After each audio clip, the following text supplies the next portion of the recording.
Calcium जो हमारी body में पाए जाने वाला बहुत ही इम्पोर्टेंट मिनरल्स है और ये ना सिर्फ आपकी हड्डियों के लिए ज़रूरी है बल्कि ये आपके बॉडी में विटामिन डी का एब्जॉर्प्शन करने के लिए भी ज़रूरी है। और इसके अलावा ये मसल्स के लिए ज़रूरी होता है, ब्लड वेसल्स के लिए भी ज़रूरी होता है और हार्ट फंक्शनिंग के लिए भी ज़रूरी होता है। तो दोस्तों, आज की इस वीडियो में हम जानेंगे कि कैल्शियम की कमी की वजह से आपके बॉडी में कौन से सिम्टम्स देखने को मिलेंगे और इसके पीछे का रीज़न क्या है और आप इसे कैसे पता कर सकते हैं कि आपकी बॉडी में कैल्शियम की कमी है या नहीं, और कौन से फूड के थ्रू आप इस कमी को पूरा कर सकते हैं। तो इसके लिए वीडियो पर एंड तक बने रहना और अगर चैनल पर नए हैं तो चैनल को सब्सक्राइब करके बेल आइकन को जरूर प्रेस कर लीजिए।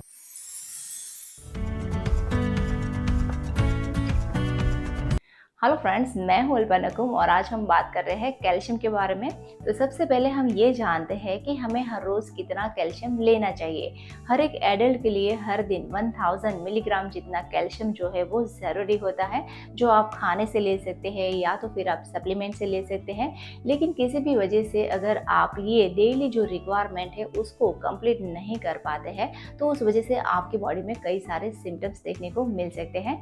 ये जो सिम्टम्स है वो फर्स्ट स्टेज में बिल्कुल ही नज़र नहीं आते हैं, लेकिन जैसे जैसे कैल्शियम की डेफिशिएंसी आप में बढ़ती जाएगी वैसे वैसे ये सारे सिम्टम्स आपको देखने को मिलेंगे। तो कैल्शियम की कमी की वजह से आपकी बॉडी में कौन से लक्षण देखने को मिलेंगे वो देखते हैं। कैल्शियम की कमी की वजह से पहले तो आपके जितने भी जॉइंट्स है ना उसमें आपको दर्द सा महसूस होगा और आपकी जो मांसपेशियां है उसमें भी आपको दर्द महसूस होगा और इस वजह से आपके पूरे बॉडी में आपको दर्द महसूस होगा, आपको बहुत ज़्यादा थकान लगेगी। और जब आप सुबह उठते हैं तो ऐसे में आपको कमर में दर्द होगा या फिर एड़ियों में दर्द होगा और कैल्शियम की कमी की वजह से घुटनों में भी दर्द रहता है और कई बार घुटनों में से कट कट की आवाज़ भी आती है। इसके पीछे भी कैल्शियम ही वजह होता है। इसके अलावा कैल्शियम की कमी की वजह से हड्डियां जो है वो और भी ज़्यादा कमज़ोर हो जाती है और जिससे आपको फ्रैक्चर होने के चांसेस बढ़ जाते हैं या फिर आपकी हड्डियां जो है वो अंदर से खोखली होती जाती है, जिसको हम ऑस्टियोपोरोसिस कहते हैं। ऐसे रोग होने के चांसेस बढ़ जाते हैं,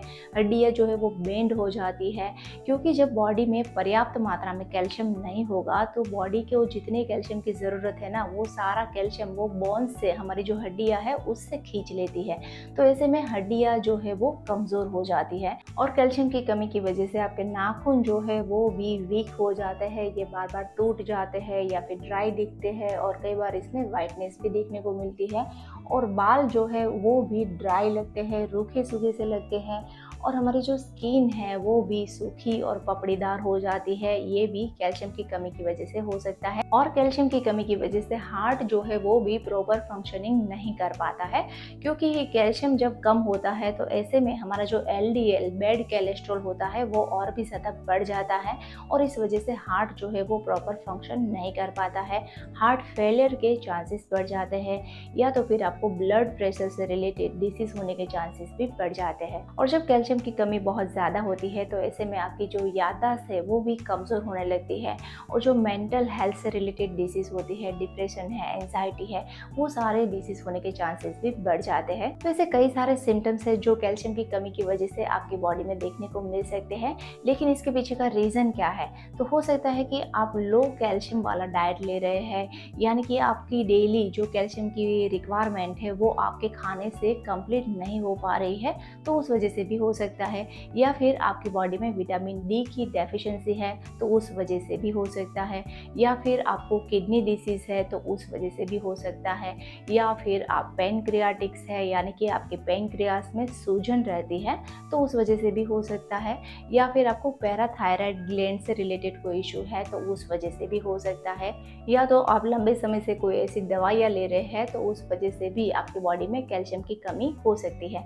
अब आप में कैल्शियम की कमी है या नहीं वो आपको कैसे पता चलेगा? इसके लिए आप ये टेस्ट करवा सकते हैं। आपको विटामिन D3 का टेस्ट करवाना चाहिए, या तो फिर आप कैल्शियम का टेस्ट करवा सकते हैं या फिर आप KFT का टेस्ट करवा सकते हैं, जिससे आपको पता चलेगा कि आपके अंदर कैल्शियम की डेफिशिएंसी है या नहीं। और जब आपको कैल्शियम की डेफिशिएंसी हो तो ऐसे में आप ये सारे फूड के थ्रू कैल्शियम की डेफिशिएंसी को कंप्लीट कर सकते हैं। अब कौन से है वो फूड वो जानते हैं। वैसे तो दूध और दूध से बनी हुई जो चीज़ें होती है वो कैल्शियम का बहुत ही अच्छा स्रोत मानी जाती है।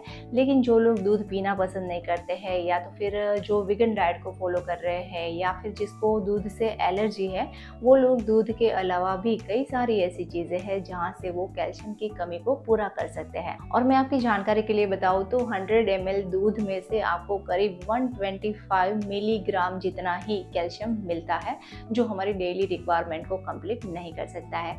और इसकी कंपैरिजन में जो हरे पत्तेदार सब्जियां होती है, खास तो जो सरसों होता है, उसमें बहुत ही अच्छी मात्रा में कैल्शियम पाया जाता है। और ऐसी सब्जियों में आप पालक ले सकते हैं, मेथी ले सकते हैं, बथुआ ले सकते हैं, ब्रोकोली ले सकते हैं। ये सारी जो भी पत्तेदार सब्जियां होती है, इसमें बहुत ही अच्छी मात्रा में कैल्शियम पाया जाता है।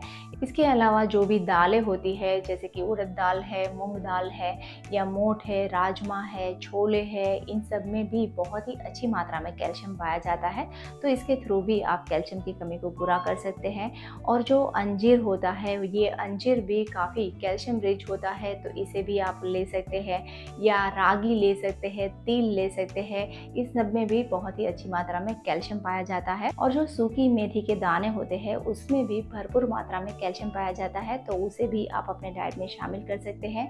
और इसके अलावा जो कमल ककड़ी होती है, वो भी कैल्शियम रिच होती है, तो उसे भी आप ले सकते हैं। तो इन सभी चीज़ों को अपने डाइट में शामिल करके कैल्शियम की जो कमी है उसको आप इजीली दूर कर सकते हैं। और कैल्शियम की कमी की वजह से होने वाले जो भी डिसीज है, उससे आप बच सकते हैं। और दोस्तों, जैसे ही विटामिन डी के एब्जॉर्प्शन के लिए कैल्शियम ज़रूरी है, ठीक वैसे ही कैल्शियम के एब्जॉर्प्शन के लिए भी विटामिन डी ज़रूरी होता है। तो विटामिन डी के लिए आप सप्लीमेंट ले सकते हैं, या तो फिर आप हर रोज़ 15 से 20 मिनट खुद को सनलाइट में ऐसे एक्सपोज कर सकते हैं, जिससे आपकी बॉडी में विटामिन डी भी पर्याप्त मात्रा में बना रहेगा। और इसी के साथ आज की इस वीडियो को हम यही खत्म करेंगे। फिर मिलूंगी एक नए वीडियो के साथ। और आज की ये जानकारी आपको कैसी लगी वो मुझे कमेंट करके बताएं। और इस वीडियो को अपने सभी फ्रेंड्स, फैमिली मेम्बर्स के साथ सभी सोशल मीडिया पे शेयर कीजिए। और ऐसे ही हेल्थ और फिटनेस से जुड़ी जानकारी को पाने के लिए चैनल को सब्सक्राइब करना बिल्कुल ना भूलें। See you soon in next video. Thank you.